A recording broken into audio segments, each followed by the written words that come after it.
이는 내가 악인의 형통함을 보고 오만한 자를 질투하였음이로다. 아멘. 이 시간 우리 노재현 목사님 나오셔서 헌금을 위해서 기도해 주시고, 악인의 형통, 의인의 고통이라고 하는 제목으로 말씀 나눠주실 때 은혜의 시간 되시길 바랍니다. 아멘.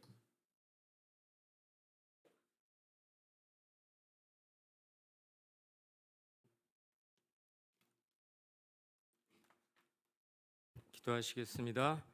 하나님 아버지, 오늘도 우리에게 예배할 수 있도록 환경과 여건을 허락해 주시니 감사합니다. 이 시간에 말씀의 빛을 비춰 주시어 진리를 깨닫게 하시고, 좌절하고 낭망한 이들이 말씀을 통해 힘을 얻게 하시고, 상한 심령이 치유되게 하시고, 들은 말씀에 순종하게 하시어 새롭게 되는 은혜의 시간 되게 하시옵소서.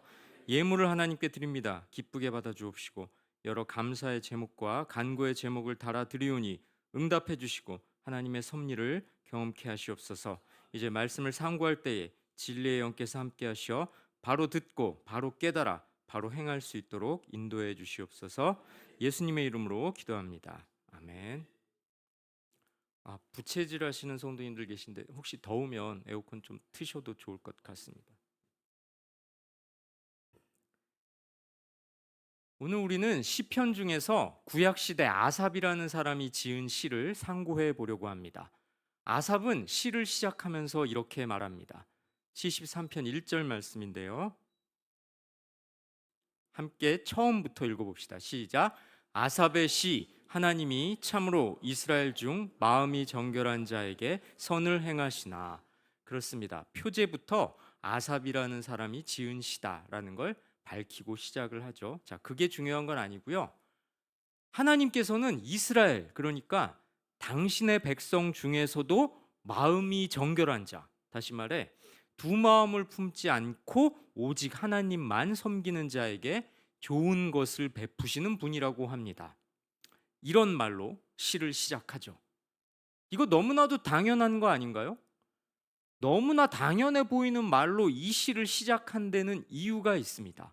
왜 우리도 서로 대화를 할 때 너무 당연한 말로 시작을 하면 좀 맥 빠지는 거, 그런 거 있지 않습니까? 알았으니까 빨리 본론으로 들어가, 이런 마음이 속에 들잖아요. 앞에 미사 여구가 길면. 자, 누구나 다 아는 이야기, 너무나 당연직한 이야기로 이 시를 시작한 데는 이유가 있다는 겁니다. 왜요? 당연히 그럴 거라고 생각했던 아삽의 믿음이 흔들렸기 때문이죠.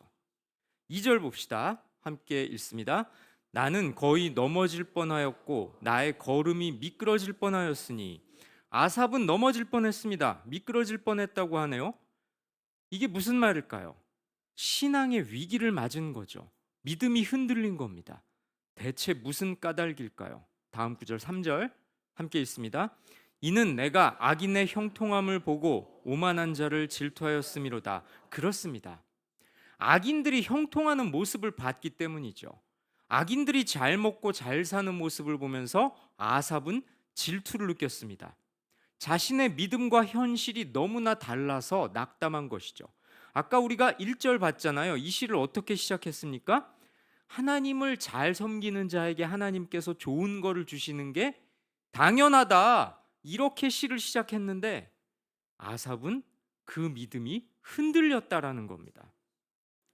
그래서 아삽은 넘어지고 미끄러질 뻔했다, 이렇게 고백한 것이죠.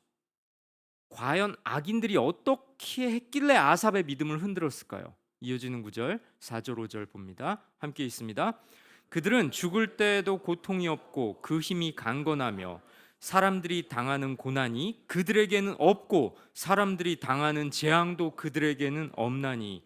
여기서 그들이란 이제 악인들을 가리키는 거죠. 여기서 죽을 때에도라는 말은 죽을 때까지라는 뜻입니다. 좀 더 그게 정확한 번역인데요. 아삽이 보기에 악인들은 죽을 때까지, 그러니까 사는 동안 별로 고통이 없어 보였던 겁니다. 세상에서 힘을 가지고 있고요. 고난이나 재앙도 겪지 않는 것처럼 보이는 거죠. 악인들은. 악인들이 잘 먹고 잘 사는 현실 앞에 아삽의 신앙은 흔들렸던 겁니다. 6절 볼까요? 함께 있습니다. 그러므로 교만이 그들의 목걸이요 강포가 그들의 옷이며 사람이 목걸이로 자신을 치장하는 것처럼 악인들은 교만하게도 자신이 뭐라도 되는 양 우쭐댑니다. 사람이 옷으로 자신의 신분을 드러내는 것처럼 악인들은 강포, 다시 말해 폭력적인 악행을 일삼아 자기들이 어떤 자들인지를 드러냅니다. 악인들이 마치 폭력을 휘두르듯 의기양양하게 득세하는 모습은 아삽의 신앙을 흔들리게 한 거죠. 악인들은 하나님이 바로 벌하셔야 되는데 그게 내가 알고 있는 이 원칙인데 악인들이 오히려 교만하고 힘을 가지고 의기양양하게 득세하니 아삽의 신앙은 흔들리고 있다는 거죠. 아이쿠, 그래서 내가 지금 넘어질 것 같다, 이렇게 앞에서 탄식했던 겁니다. 7절 볼까요? 함께 읽습니다. 살찜으로 그들의 눈이 솟아나며 그들의 소득은 마음의 소원보다 많으며. 아삽이 마음에 맺힌 게 맞나 봅니다. 살찜으로 눈이 솟아났다? 눈두덩이 불쑥 솟아나와 보일 정도로 피둥피둥하게 살쪘다는 겁니다. 누가요? 악인들은. 자기는 막 말라가는데. 그들의 소득이 마음의 소원보다 많다는 건 악인들의 마음에 탐욕이 가득하다는 뜻입니다. 악인들은 악행을 일삼으면서 재물을 모았던 거죠. 자, 아삽이 흔들릴만 합니다. 계속됩니다. 8절 9절 봅니다. 함께 있습니다. 그들은 능욕하며 악하게 말하며 높은 데서 거만하게 말하며 그들의 입은 하늘에 두고 그들의 혀는 땅에 두루 다니도다. 악인들은 다른 사람을 능욕합니다. 헐뜯는다는 거죠. 악의에 찬 말을 쏘아 붙이고 거만한 모습으로 폭언하기를 즐깁니다. 입을 하늘에 뒀다는 건, 자, 이게 아주 오묘한 시적 표현인데요. 입을 하늘에 두었다. 마치 자기들이 하나님이라도 되는 양 교만한 말을 한다는 뜻입니다. 저 악인들의 입은 저 하늘 위에 있다라는 거예요. 지들이 뭐 하나님이라도 되는 것처럼 거만하게 말한다는 뜻입니다. 혀는 땅에 두루 다닌다는 건 뭘까요? 세상 사람들에게 자기들이 하고 싶은 말을 거침없이 쏟아낸다는 겁니다. 부와 힘을 권력으로 삼은 악인들은 세상을 향해서 이렇게 살아라, 저렇게 살아라, 이리저리 말하고 다닌다는 겁니다. 마치 자기들이 사는 방식이 진리라도 되는 양 으스대고요. 더 꼴보기 싫은 건 자기들처럼 살면 부와 힘을 손에 거머쥘 수 있다는 식으로 아삽과 같은 믿음의 사람들을 향해 막말을 하고 다니는 거죠. 성도님들 서점 좀 다니십니까? 문고 뭐 이런 데 좀 다니십니까?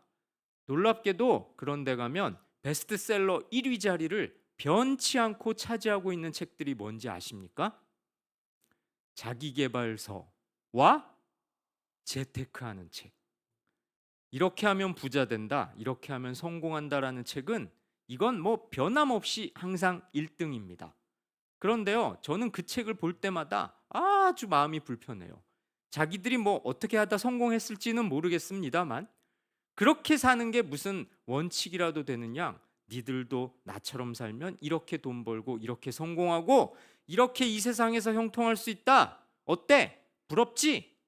이 책 한번 읽어봐. 말은 이렇게 안 하지만 그런 마음이 막 느껴집니다. 아주 기분 나쁜 책들이죠. 가까이 가지도 마십시오. 네. 저쪽 신앙서적 코너 쪽으로 가세요. 네. 자, 지금 입을 하늘에 두고 혀가 땅에 두루 다니는 악인들이 딱 그런 모양새라는 겁니다. 자기들이 사는 방식이 진리라도 되는 것처럼 아삽과 같은 믿음의 사람들을 막 몰아붙인 거죠. 그러니 아삽은 믿음을 가진 사람들이 잘 돼야 되는데 그게 내가 아는 원칙인데 어찌 현실은 그렇지 않은 걸까? 이러면서 흔들리고 있다라는 거죠. 자, 악인은 대체로 거만합니다. 왜요? 형통하게 됐으니 거만하지 않기가 힘들죠. 뭐 당연히 그렇겠죠. 남들에게 훈계하기를 좋아합니다. 왜요? 그래야 자기들의 삶이 정당한 것이 되기 때문입니다. 자기들처럼 살아야 올바른 삶인 것처럼 사람들이 알아주길 바라기 때문이죠. 그러니 아삽과 같은 의로운 자, 마음이 정결한 자, 믿음의 사람들을 향해 손가락질을 하고 무시하고 악담을 퍼붓게 되는 겁니다. 아삽이 의롭다고 인정받는 건 그와 반대되는 삶을 사는 자기들이 불의하다는 선고를 받는 셈이기 때문이죠. 게다가요, 악인들은 현재 상태를 유지하고 싶어 합니다. 그대로 살면 아무 문제가 없는데 왜 변화되려 하겠습니까? 오히려 계속해서 자기들의 형통이 이어지게끔 더욱 애를 쓰겠죠. 꼭 그런 건 아닌데요. 이 말씀이 혹시 불편하게 들리실 수도 있는 분들은 걸러서 들으셔도 상관없겠습니다. 좀 부유한 분들이 기독교 신앙을 갖기가 쉽지 않은 게 현실입니다. 왜요? 기독교는 자꾸만 가진 것을 포기하고 내려놓게 만들고 하나님의 것이다라고 가르치는 그런 가르침을 갖고 있기 때문이죠. 불편하실 수 있습니다. 재벌들이 그러니 기독교 신앙을 갖는 건 사실은 쉽지 않아요. 예수님께서도 그렇게 경고하셨거든요. 자, 다시 본문 봅시다. 근데 더 큰 문제가 있어요. 이 악인들은 부와 힘을 갖고 있기 때문에 추종자들이 있다는 거죠. 10절 11절 봅니다. 함께 있습니다. 그러므로 그의 백성이 이리로 돌아와서 잔에 가득한 물을 다 마시며 말하기를 하나님이 어찌하랴 지존자에게 지식이 있으랴 하는도다. 그의 백성이란 악인들의 추종자들을 말하는 건데요. 악인에게 돌아온 추종자들은 악인의 잔에 있는 물을 다 마십니다. 자, 이거 시적인 표현입니다. 다시 말해 추종자들은 악인과 같은 생각을 갖게 된다는 거죠. 그러면서 하나님을 업신여기게 됩니다. 뭐라 그러면서요? 저렇게요. 하나님이 어찌하랴? 지존자에게 지식이 있으랴? 이렇게 하나님을 업신여깁니다. 악인과 악인의 추종자들이 말이죠. 하나님을 무시하고 하늘의 것이 아니라 이 땅의 것, 육의 것들을 추구하게 됩니다. 그러면서 아삽과 같은 믿음의 사람들을 무시하고 핍박하게 되죠. 근데 문제는 더 심각합니다. 12절 볼까요? 함께 있습니다. 볼지어다 이들은 악인들이라도 항상 평안하고 재물은 더욱 불어나도다. 그렇습니다. 악인들은 항상 평안하고 재물은 더 불어납니다. 아삽은 의심합니다. 하나님은 과연 의로운 자에게 복을 주시는 걸까? 그렇다면 악인들은 왜 잘 되는 걸까? 한편으로는 악인의 형통을 부러워합니다. 그뿐 아니라 이렇게 갈등하죠. 13절 14절 함께 있습니다. 내가 내 마음을 깨끗하게 하며 내 손을 씻어 무죄하다 한 것이 실로 헛되도다. 나는 종일 재난을 당하며 아침마다 징벌을 받았도다. 악인들의 형통을 보면서 아삽은 여지껏 의롭게 살려고 애썼던 것들이 다 부질없다고 느낍니다. 악인들의 재물은 늘어만 가는데 깨끗하게 살려고 애쓴 아삽은 재난을 당합니다. 악인들이 저렇게 형통하는데 의롭게 사는 게 무슨 소용이 있단 말인가? 이렇게 아삽은 갈등합니다. 자, 과연 아삽은 이 문제에 대한 해답을 찾을 수 있을까요? 여러분이라면 어떻게 하시겠습니까? 내가 그래도 하나님 앞에 정직하게 살려고 애썼는데 그렇게 힘겹게 신앙을 지켜왔는데 옆집 사는 저 김아무개 예수도 안 믿는 저 지의 집값은 5억이 또 올랐다더라. 우리 새끼들은 직장도 어려워졌고 나도 지금 하고 있는 일이 조금씩 어려워지는데 이 나라는 계속 불경기일 거라고 하는데 저 악인이라고 생각하는 저 예수 안 믿는 저 박아무개는 어찌하여 저렇게 주식도 올랐단 말이냐. 자, 이 문제에 대한 답을 어떻게 찾으실 겁니까? 아삽은 어떻게 했을까요? 17절 봅니다. 함께 있습니다. 하나님의 성소에 들어갈 때야 그들의 종말을 내가 깨달았나이다. 악인들의 형통을 보고 회의와 자기 연민에 빠졌던 아삽은 성소에서 하나님을 바라보자 비틀거리던 신앙의 중심을 찾습니다. 새로운 깨달음을 얻은 것이죠. 여기서 성소란 하나님의 임재를 말하는데요. 하나님의 임재, 다시 말해 말씀이 있는 곳을 말합니다. 말씀 앞에서 자신을 성찰하자 부조리한 현실에 대한 고뇌가 사라진 것이죠. 악인들은 지금 형통하는 것 같지만 그들에게는 뭐가 기다리고 있습니까? 종말이 기다리고 있음을 깨닫게 된 겁니다. 하나님이 침묵을 깨고 일어나시면 악인들은 종말을 맞이하게 될 거라는 영적인 눈을 뜨게 된 겁니다. 변한 건 상황이 아니라 아삽의 마음입니다. 성도 여러분, 이 말씀이 우리에게 주는 교훈은 무엇입니까? 아삽처럼 성소에 들어가야만 보이는 세계가 있습니다. 말씀 앞에 서야 비로소 하나님의 섭리를 깨닫게 되는 것이죠. 여러분은 어떻습니까? 악인이 형통해서 넘어지는 겁니까? 말씀을 찾지 않기에 여러분이 넘어지는 겁니까? 비틀거리는 내 신앙을 붙들어줄 말씀을 구하고 찾고 계십니까? 악인들이 형통하는 모습을 보면서 하나님만 원망하고 그렇게 그냥 주저앉고 계십니까? 성소를 찾아가십니까?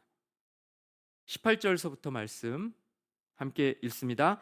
주께서 참으로 그들을 미끄러운 곳에 두시며 파멸에 던지시니 그들이 어찌하여 그리 갑자기 황폐되었는가? 놀랄 정도로 그들은 전멸하였나이다.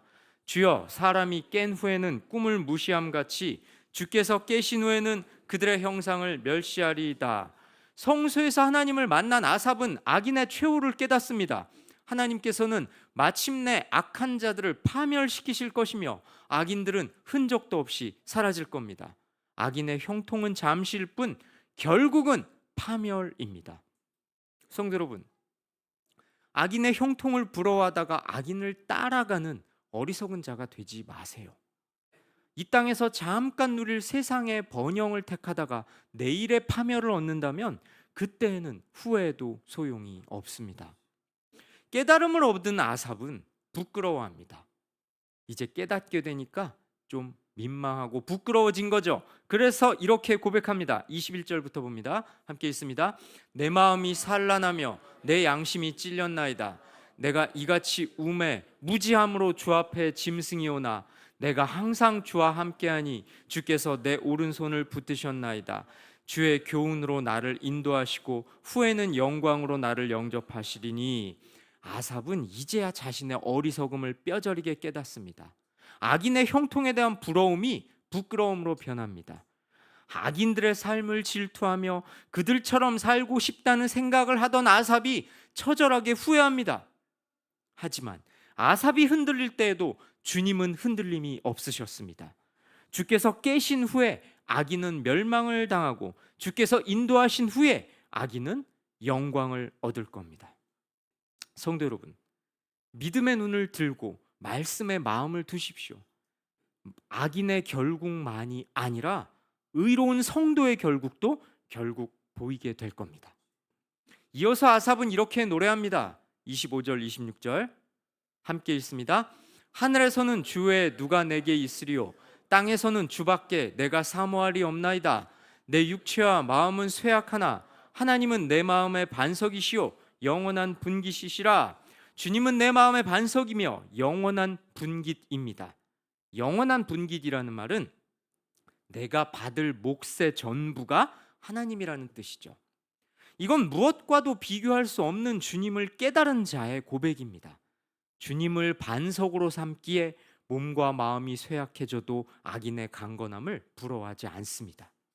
성도 여러분, 이 말씀은 우리에게 분명하게 교훈합니다.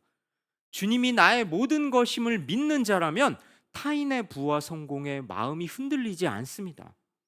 흔들리는 삶을 붙들어줄 분이 하나님이시기에 우리는 하나님을 유일한 반석으로 믿고 섬겨야 합니다. 마지막으로 아삽은 이렇게 고백합니다. 28절 볼까요? 함께 있습니다. 하나님께 가까이함이 내게 복이라. 내가 주 여호와를 나의 피난처로 삼아 주의 모든 행적을 전파하리이다. 이 모든 것을 깨달은 아삽은 뭐가 복이라고 고백합니까? 하나님을 가까이함이 복이라고 고백합니다. 악인들의 형통을 보면서 흔들렸던 아삽은, 또 잠시 부러워하기도 했던 아삽은 이제 고백합니다. 하나님을 가까이함이 복이다. 악인들이 누리는 걸 나 역시 누리는 게 복이 아니라 하나님을 가까이서 느끼며 의지하는 삶이, 그분이 일하시기를 매일 기대하며 간절히 구할 수밖에 없는 삶이 복이라는 고백이죠. 성도 여러분, 하나님께서 주시는 것이 아니라 하나님만으로 충분하다고 고백할 수 있습니까? 게다가요, 아삽은 이렇게 고백합니다. 말씀 눈여겨보십시오. 뭐라고 합니까? 주의 모든 행적을 전파하리이다. 아무도 자기처럼 악인의 형통을 보고 실족하지 않도록 하나님의 하신 일을 전하겠다고 다짐합니다. 이 말씀은 오늘날 우리에게 복음 전파 명령으로 주어져 있습니다. 주님이 나의 복이며 주님이 나의 전부임을 믿는 성도라면 우리는 이웃을 향해 하나님이 어떤 분인지를 전해야 합니다. 그분을 진실로 믿고 따를 때 열리는 놀라운 세계를 알려줘야 합니다. 그것이 바로 하나님께 붙들린 자의 삶이죠. 성도 여러분, 악인의 형통은 때로 하나님에 대한 우리의 마음을, 우리의 믿음을 흔들어 놓습니다. 악인과 악인을 따르는 자들의 득세는 우리를 시험에 들게 합니다. 신앙의 수고마저 부질없는 것처럼 느껴지게 하죠. 나의 정결함이 헛된 것처럼 느껴질 때, 회의적이고 불만스러울 때 악인들의 말에 동조해서는 안 됩니다. 신기루와 같은 번영과 성취를 부러워하며 쫓을 게 아니라 먼저 나 자신부터 살펴야 합니다. 우리 하나님께서는 의로우신 손길로 부조리한 현실 속에 있는 나를 붙드실 겁니다. 악인들이 저렇게 잘 먹고 잘 사는데 나는 이제껏 뭐 했지? 저 악인들이 지금도 돈 벌러 다니고 또 많은 수익을 거둬들인다 하는데 나는 이 비 오는 칙칙한 날 이 예배당까지 이렇게 뚜벅뚜벅 걸어오다니. 근데 내 형편은 달라진 것이 없고 내 환경은 계속해서 그저 그렇구나. 나는 이제껏 뭐 하는 걸까? 왜 하필 나만? 하나님은 공평하신 분이 맞나? 나도 지금이라도 누구처럼? 살다 보면 이런 생각이 들 때가 있습니다. 하지만 그때일수록 선악을 공의로 판단하실 주님 앞으로 서둘러 나아가야 합니다. 하나님은 뒷짐지고 계시는 분이 아니기 때문입니다. 하나님께서는 악인 스스로 돌이키기를 원하시는 분입니다. 그리고요, 마음이 정결한 자는 끝까지 마음을 지키는지 보기를 원하십니다. 믿음이란 끝까지 지켜야 참된 것이죠.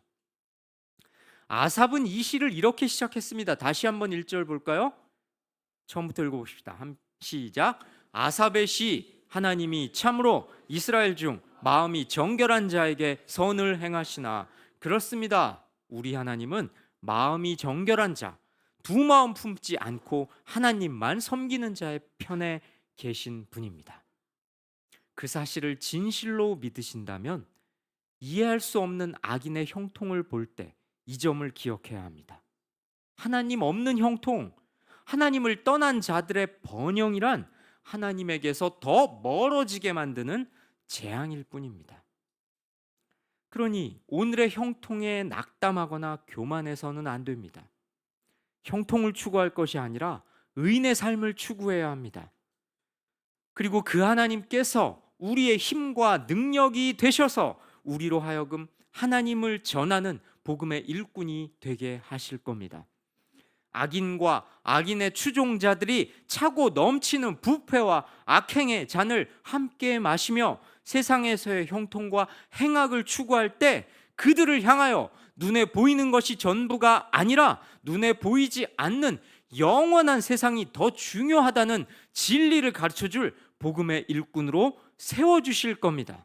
성도 여러분, 그러니 아삽처럼 고뇌와 갈등의 터널을 지나 끝까지 마음이 정결함으로 하나님을 기쁘시게 하는 믿음의 사람으로 살아가시길 주님의 이름으로 축원합니다. 찬양하시고 기도하십시다.